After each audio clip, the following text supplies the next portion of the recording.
So hello friends, welcome back to my channel. आज मैं आपको लाइफ प्रोसेस का third part transportation detail explanation करने वाली हूँ। तो यहाँ पे सबसे पहले हमें ह्यूमन बींग्स का ट्रांसपोर्टेशन बताया गया है। तो पहले की हमने क्लासेस में देखा है कि ब्लड जो है वो ट्रांसपोर्ट करता है फूड, ऑक्सीजन और वेस्ट मटेरियल्स जो कि हमारी बॉडी में प्रेजेंट होते हैं। पर इस क्लास में 9th क्लास में हमने देखा कि ब्लड जो है वो फ्लूइड है, जो कि एक टाइप का कनेक्टिव टिश्यू है। कनेक्टिव टिश्यू वो होता है जो कि हमारे बॉडी की एक एक पार्ट को, एक एक सेल को कनेक्ट करता है। तो blood consist of a fluid medium called plasma. Blood के पास में एक फ्लूइड मीडियम होता है जो कि प्लाज्मा होता है, जिसमें सेल्स जो है वो सस्पेंडेड होती हैं। तो प्लाज्मा जो है वो फूड को, कार्बन डाइऑक्साइड को, नाइट्रोजियस वेस्ट को डिसॉल्व फॉर्म में कैरी करता है, और ऑक्सीजन जो है वो रेड ब्लड कॉर्पस मतलब आरबीसीज के अंदर कैरीड होता है। और बहुत सारे सब्सटेंसेस होते हैं जैसे सॉल्ट है, जो कि हमारे ब्लड के थ्रू ट्रांसपोर्ट होता है। तो इसीलिए हमारे पास में एक पंपिंग ऑर्गन होता है जो कि ब्लड को पुश करता है अराउंड द बॉडी। एक नेटवर्क होता है पूरा ट्यूब्स का, जो कि एक एक टिश्यू तक, एक एक सिस्टम तक रीच करता है, और जो भी सेल्स डैमेज होती हैं उनको रिपेयर करने में हेल्प करता है। तो जो पंपिंग ऑर्गन होता है वो हमारा हार्ट होता है। तो सबसे पहले हम अवर पंप हार्ट के बारे में पढ़ेंगे। तो हार्ट जो है वो एक मस्कुलर ऑर्गन है जो कि हमारे फिस्ट के जितना बड़ा होता है। फिस्ट जो है, हम ऐसे मुट्ठी को यूं बंद करके भी देख सकते हैं कि ये हमारा फिस्ट है। एकदम टाइटली अगर हम बंद करेंगे, जो जितना भी मेरा ये फिस्ट का साइज़ है वो मेरा हार्ट के साइज़ का इक्वल होगा। तो हार्ट होता क्यों है हमारे पास? क्योंकि हमारी बॉडी में कार्बन डाइऑक्साइड, ऑक्सीजन भी है और कार्बन डाइऑक्साइड जो है वो दोनों ही हमारी ब्लड में प्रेजेंट होते हैं, और उनको हमें ट्रांसपोर्ट करना होता है। तो हमारे हार्ट के पास जो है डिफरेंट चैम्बर्स होते हैं जो कि ऑक्सीजन रिच ब्लड और कार्बन डाइऑक्साइड रिच ब्लड को अलग अलग रखता है, मिक्स नहीं होने देता है।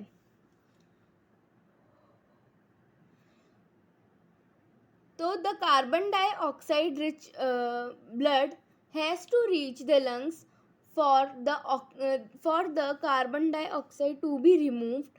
The oxygenated blood from the lungs has to be brought back to the heart.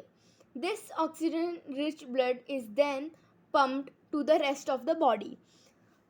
तो जो कार्बन डाइऑक्साइड रिच ब्लड है उसे हमारे लंग्स तक पहुंचाया जाता है, और वहाँ पे जो है कार्बन डाइऑक्साइड रिमूव हो जाती है, और जो ऑक्सीजनेटेड ब्लड होता है वो वापस हमारे हार्ट के पास जाता है, और रेस्ट ऑफ द बॉडी तक जो हार्ट है वो पंप कर देता है।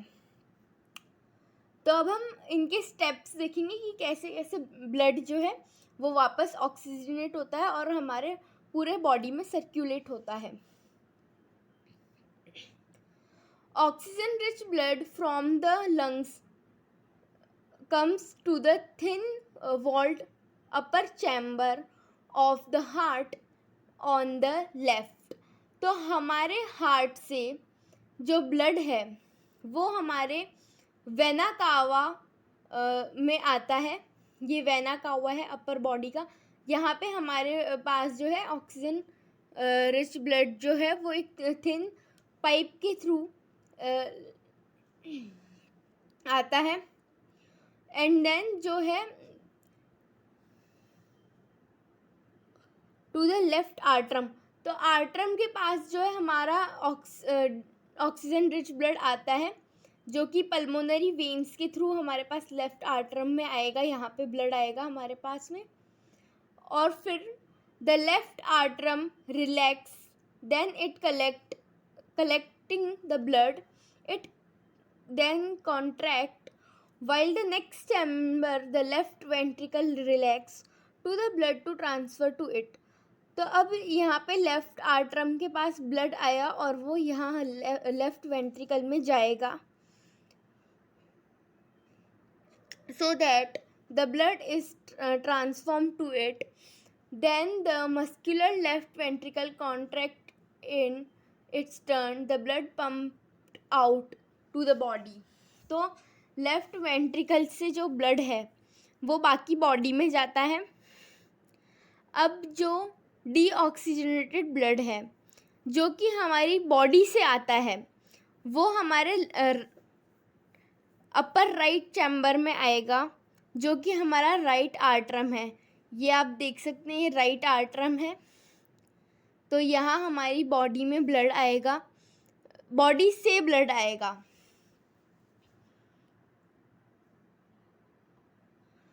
As it relaxes, as the right atrium contracts, the corresponding lower chamber to the right ventricle dilates the transfer of blood to the right ventricle.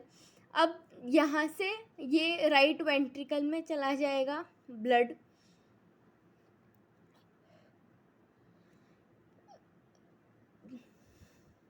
which is turned pumps it to the lungs for oxygenation. Since ventricles have to pump blood into various organs, they have thick muscle walls than the atria do. Walls ensure that blood does not flow backwards than the आर्ट्रा और ventricles contract. तो हमारा जो हमारे पास में आर्ट्रा एक तो thick wall की pipe होती है जो जिसमें वॉल्स प्रेजेंट होते हैं। तो वो वॉल्स इंश्योर करते हैं कि ब्लड जो है वो वापस बैकवर्ड फ्लो ना करे जब हमारे वेंट्रिकल्स कॉन्ट्रैक्ट कर रहे हो। मतलब यहाँ पे ये जो हम देख सकते हैं, ये बहुत थिक वॉल के बने हुए होते हैं। तो ये जब ये कॉन्ट्रैक्ट करे जैसे वेंट्रिकल्स हैं तो वापस आर्ट्रियम में ब्लड ना जाए, उसके लिए ये इंश्योर करते हैं कि ये जो है अच्छे से फंक्शनिंग अपनी करे।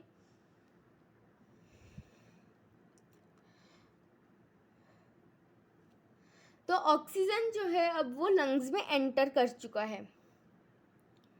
अब लंग्स में क्या हो रहा है बच्चों, लंग्स में the separation of the right side and the left side of the heart is useful to keep oxygenated and deoxygenated blood from mixing. Such separation allows a highly effective supply of oxygen to body.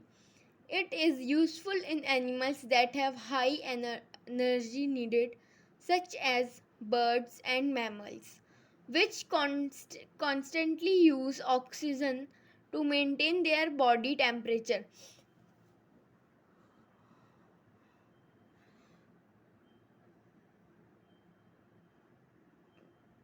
तो बच्चों यहाँ पे बताया गया है कि हमारा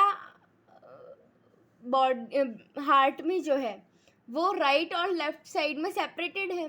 अब एक साइड में तो ऑक्सीजनेटेड ब्लड है और एक में डीऑक्सीजनेटेड ब्लड है, तो वो एक तो प्रिवेंट हो रहा है मिक्सिंग से।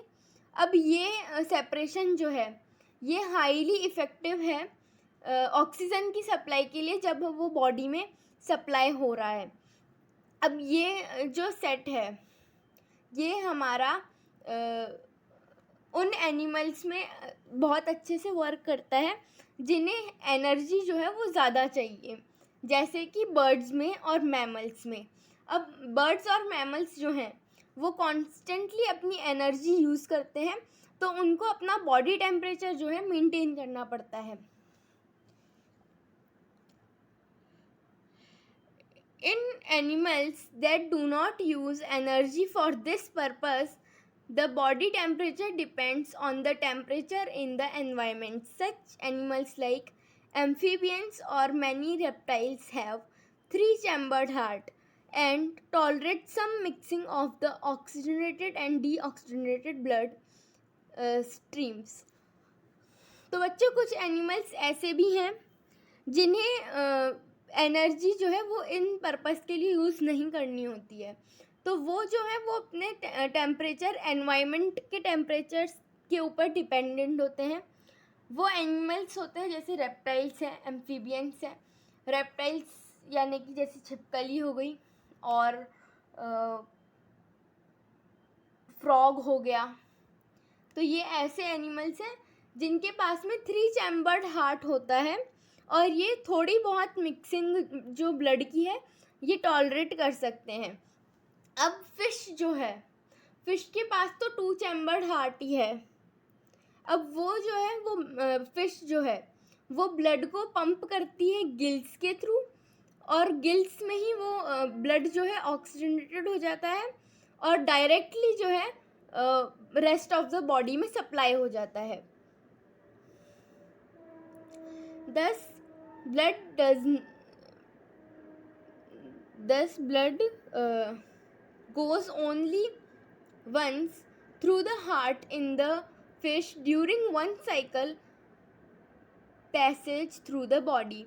तो फिश में जो है वो सिंगल सर्कुलेशन में ही ब्लड जो है वो ऑक्सीजनेट हो जाता है और रेस्ट ऑफ द बॉडी में भेज दिया जाता है। पर जो हार्ट है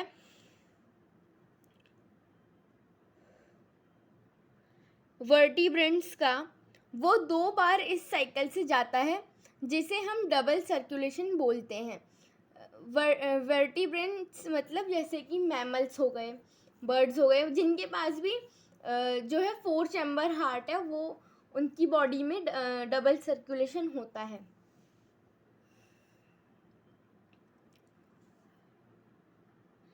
अब यहाँ पे ब्लड प्रेशर के बारे में बताया गया है। तो ब्लड प्रेशर में एक तो हमारे पास सिस्टोलिक प्रेशर होता है और एक डायस्टोलिक प्रेशर होता है।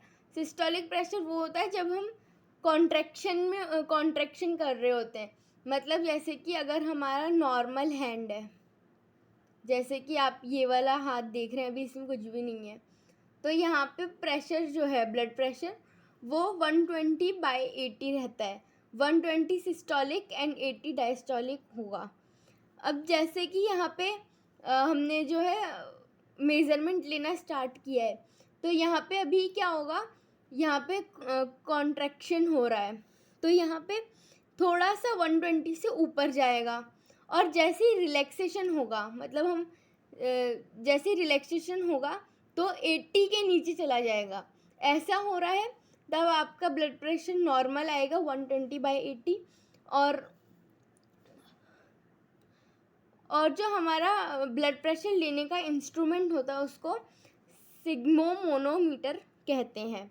अब सिग्मोमोनोमीटर आपको याद रखना है, ये कई बार MCQ में पूछ लिया जाता है कि ब्लड प्रेशर मेज़र करने का इंस्ट्रूमेंट क्या होता है, और ये फिल इन द ब्लैंक्स में भी आ जाता है, तो स्पेलिंग याद कर लेना।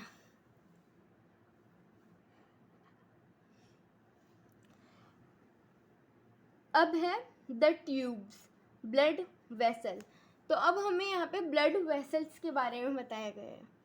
तो 2 तरीके की ब्लड वेसल्स होती हैं, एक हमारे पास आर्टरीज होती हैं, एक हमारे पास वेन्स होती हैं। तो आर्टरीज वो वेन्स होती हैं जो कि ब्लड को ब्लड को हार्ट से कैरी करती है और बाकी बॉडी ऑर्गन्स तक पहुंचाती हैं। और ये जो आर्टरीज होती हैं ये थिक होती हैं और इनके पास इलास्टिक वॉल होती है। थिक इसीलिए होती है क्योंकि इनके पास में प्रेशर थोड़ा ज़्यादा होता है। अब जो वेन्स हैं, वेन्स जो है वो डिफरेंट बॉडी ऑर्गन से ब्लड कलेक्ट करती है और हार्ट तक पहुंचाती है। तो इनके पास एक तो इनको ज़रूरत नहीं है थिक वॉल की, क्योंकि जो ब्लड है इनके पास में वो ज़्यादा प्रेशर में नहीं रहता है। तो इंस्टेड ऑफ थिक वॉल इनके पास में वॉल्स होते हैं, ताकि जो ब्लड है वो अपोजिट डायरेक्शन में फ्लो नहीं करे और सीधा अपने हार्ट के पास में चला जाए। On reaching an organ or tissue, the artery divides into smaller and smaller veins to bring the blood to collect with all the individual cells. The smallest vessels have walls which are 1 cell thick and are called capillaries. Exchange of material between the blood and surrounding cell takes place across this thin wall. The capillaries then join together to form veins that convey the blood away from the organ or tissue.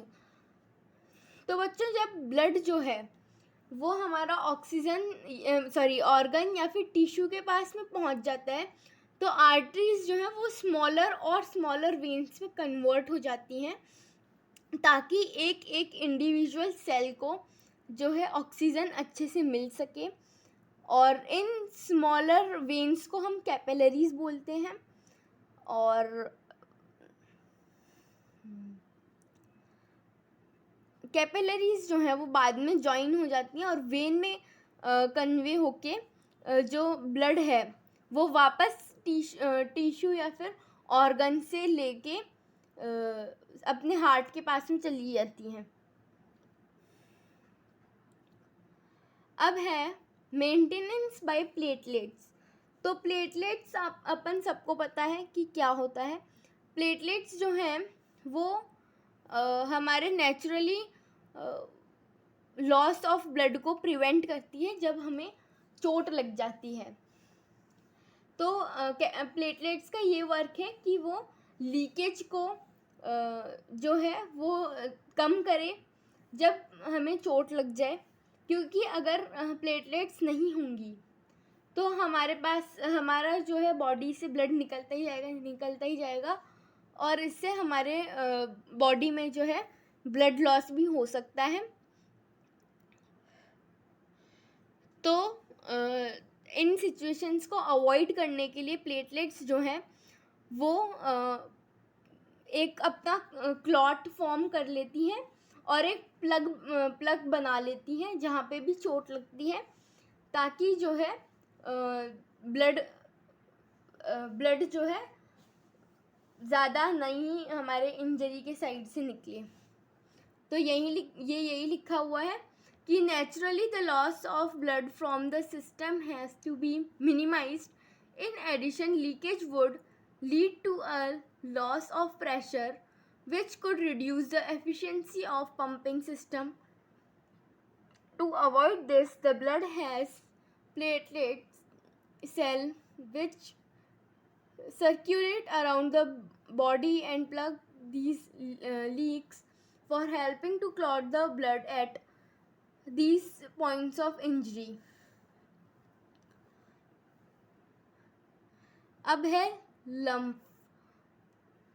There is another type of fluid also involved in transportation.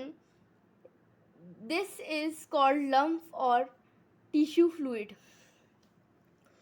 तो बच्चों, ये lymph का जो function है ये है कि जो चीज़ें अब्जॉर्ब हो गई हैं हमारे इंटेस्टाइन में या फिर किडनी से भी, जैसे कि बहुत सारी जो चीज़ें होती हैं वो एब्जॉर्ब तो हो जाती हैं, अब इनको वापस ब्लड में भी भेजना होता है। तो हमारे पास ट्रांसपोर्टेशन के सिस्टम के अलावा लम्फोटिक सिस्टम भी होता है, जो कि हेल्प करता है कि अगर कोई जो प्रोटीन है या फिर हमारा कोई भी एक्स्ट्रा न्यूट्रिशन की चीज़ है वो वापस बॉडी में सर्कुलेट हो।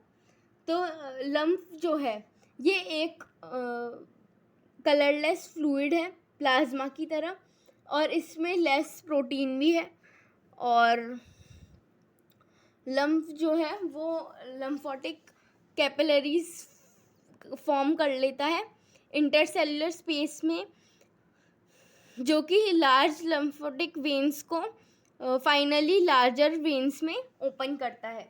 तो यहाँ पे इस पैराग्राफ में यही लिखा है कि through the pores present in the wall of capillaries some small amount of plasma, protein and body cell escape into intercellular space in the tissue to form the tissue fluid or lymph. It is similar to the plasma of blood but colorless and contain less protein. Lymph drain into lymphatic capillaries from the intercellular space, which join to form large lymph veins that finally open into larger veins. Lymph carries digested and absorbed fat from intestine and drains excess fluid from extracellular space back into the blood. तो बच्चों यहाँ पे आपका transportation in human beings finish होता है। अब हमारा transportation in plants जो है वो स्टार्ट है। सो फ्रेंड्स, हमारे प्लांट्स में सिर्फ क्लोरोफिल या फिर कार्बन डाइऑक्साइड की ही ज़रूरत नहीं पड़ती, और भी बहुत सारे रॉ मटेरियल्स होते हैं जो कि हमारे प्लांट के बॉडी को हेल्प करती हैं ग्रो करने में, जैसे कि फॉस्फोरस, नाइट्रोजन और भी बहुत सारे मिनरल्स हैं जो कि प्लांट्स की ग्रोथ के लिए इम्पॉर्टेंट होते हैं।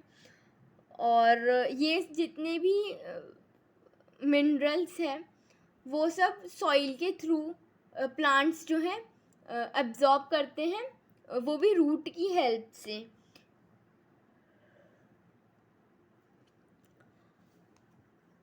तो अब हम इस पार्ट में ये पढ़ेंगे कि प्लांट्स जो हैं ये कैसे रूट्स तो एब्जॉर्ब कर लेती हैं, पर रूट्स से जो है बाकी पूरे ट्री में या फिर प्लांट में जो है ये न्यूट्रिशन कैसे सर्कुलेट होंगे। तो हमारे प्लांट में एक तो जाइलम टिश्यू होता है और एक फाइलम टिश्यू होता है। जाइलम टिश्यू जो है ये हमारा वाटर और मिनरल्स को ऑब्टेन करता है सॉइल से, और फाइलम जो है वो हमारा फोटोसिंथेसिस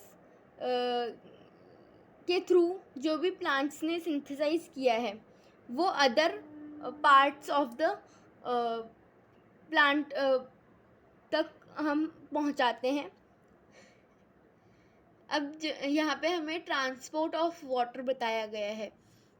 तो जाइलम टिश्यू जो है वो रूट्स से जो भी वाटर है और मिनरल है वो सप्लाई करता है स्टेम, लीव्स और जितने भी बाकी पार्ट्स ऑफ द प्लांट हैं वहाँ तक।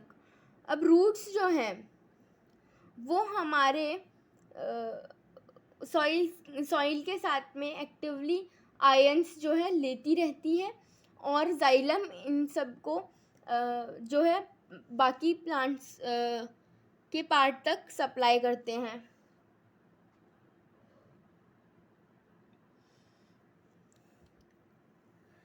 तो इसका मतलब ये है कि जाइलम जो है वो एक कंटिन्यूस मूवमेंट के साथ में डाउन अपवर्ड्स मूवमेंट करता रहता है।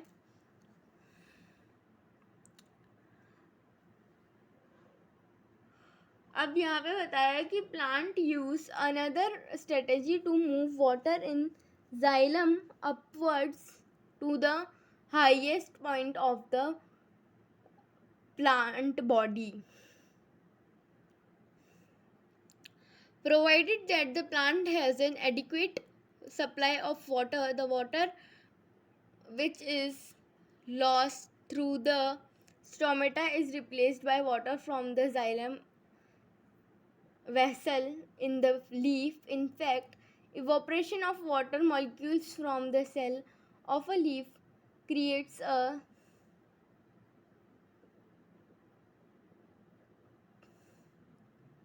section which pulls water from the xylem cell of roots. The loss of water in the form of vapor from the aerial part of the plant is known as transpiration. तो plant जो है, plant को एक adequate water supply की ज़रूरत होती है, क्योंकि जो स्टोमेटा जो है, स्टोमेटा से भी जो है वाटर लॉस होता है, क्योंकि और ये जो वाटर लॉस है ये प्लांट जाइलम वेसल के थ्रू ही जो है मेंटेन करके रखता है.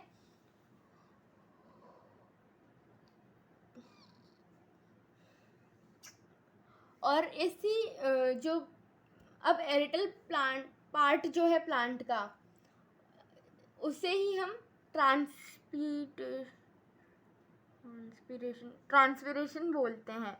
Thus, transpiration help in the absorption and upward movement of water and mineral dissolved in it from roots to the leaves.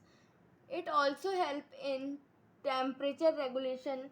The effect of root pressure is in transport of water is more important at night. During the day when stomata are open, the transpiration pull becomes the major deriving force in the movement of water in xylem. तो रात के time पे जो है वो transportation of water जो है वो बहुत ज़्यादा इम्पॉर्टेंट हो जाता है. क्यों? क्योंकि डे टाइम पे तो स्टोमेटा खुले ही रहते हैं, तो वाटर लॉस उस टाइम पे बहुत ज़्यादा हो जाता है. तो जाइलम जो है वो अपना मोमेंट और उस टाइम पे और ज़्यादा फोर्सफुली वो वर्क करता है. तो इस वजह से जो है नाइट के टाइम पे प्लांट्स जो है अपना वाटर ज़्यादा अब्जॉर्ब करते हैं, ताकि डे टाइम पे उनको प्रॉब्लम ना हो.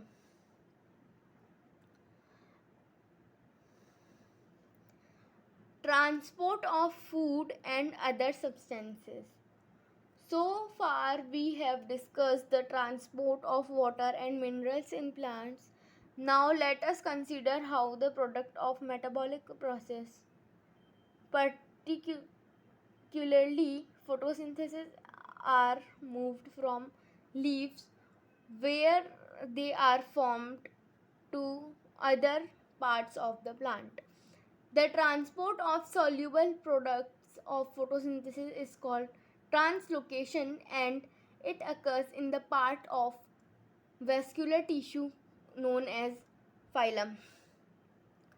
तो बच्चों, अब जो फोटोसिंथेसिस से जो भी प्रोडक्ट जो है वो फॉर्म हुआ है वो बाकी प्लांट के पार्ट्स तक भी जाएगा. अब वो कैसे जाता है? वो एक वेस्कुलर टिश्यू होता है फाइलम, उसके थ्रू जाता है, और इस प्रोसेस को ट्रांसलोकेशन बोलते हैं. Besides the production of products of photosynthesis, the phylum transport amino acids and other substances. These substances are specially delivered to the storage organs of roots, fruits and seeds and to growing organs. तो phylum जो है वो products of photosynthesis के अलावा amino acids भी transfer करता है, specially storage organs of fruits में, सीड्स में और ग्रोइंग ऑर्गन्स में. The translocation of food and other substances take place in the sleeve tube with the help of and companion cell both in upward and downward direction. अब जो translocation है ये एक sleeve tube के through होता है जो कि both upward and downward direction में वर्क करती है. Unlike transport in xylem, which can be largely explained by simple physics force, the translocation in phylum is achieved by utilizing energy. अब बच्चों जो जाइलम में हो रहा था वो तो एक फिजिकल फोर्स था, इसीलिए सिंपल था. पर फाइलम जो है, अब क्योंकि वो अपवर्ड और डाउनवर्ड दोनों डायरेक्शन में जा रहा है तो ये प्रोसेस जो है वो एनर्जी कंज्यूम करता है. तो material like sucrose is transferred into phylum tissue using energy from ATP. तो एक मिनरल होता है सुक्रोज जो कि फाइलम टिश्यू में एटीपी की एनर्जी के थ्रू यूज़ होता है. This increases the osmotic pressure of the tissue, causing water to move into it. This pressure moves the material in the phylum to tissues which have less pressure. This allows the phylum to move mineral according to the plant's need. For example, in the spring, sugar stored in roots or stem tissue would to be transferred to the buds which need energy to grow. तो बच्चों जो ये process है ये osmotic pressure को जो है वो इंक्रीज़ कर देता है जो कि हमारा टिश्यू जो है ताकि वाटर को मूव कर सके, और फाइलम टिश्यू में जो है वो लेस प्रेशर क्रिएट कर सकें. अब ये इससे क्या होगा, इससे फाइलम जो है वो अलाउ करता है ताकि वो अपने मिनरल्स को मटेरियल्स को प्लांट्स की नीड के अकॉर्डिंगली सेंड कर सके. जैसे कि स्प्रिंग टाइम में शुगर जो है वो रूट्स और स्टेम में स्टोर होती है और उसको बड्स तक ट्रांसपोर्ट कर दिया जाता है ताकि बड्स जो हैं वो उनको ग्रो करने के लिए एनर्जी मिल सके. सो फ्रेंड्स, आपका ये ट्रांसपोर्टेशन का पार्ट होता है फिनिश. नेक्स्ट पार्ट में मैं आपको एक्सक्रीशन एक्सप्लेन करने वाली हूँ. उससे पहले हम ये कुछ 5 क्वेश्चंस हैं वो देख लेते हैं. इन 5 क्वेश्चंस में पूछा गया है कि what are the components of transport system in human beings? What are the function of these components? Second question है why it is necessary to separate oxygenated and deoxygenated blood in mammals and birds? What are the components of transport system in higher organized plants? Fourth question है how are water and minerals transported in plants? Fifth है how is food transported in plants?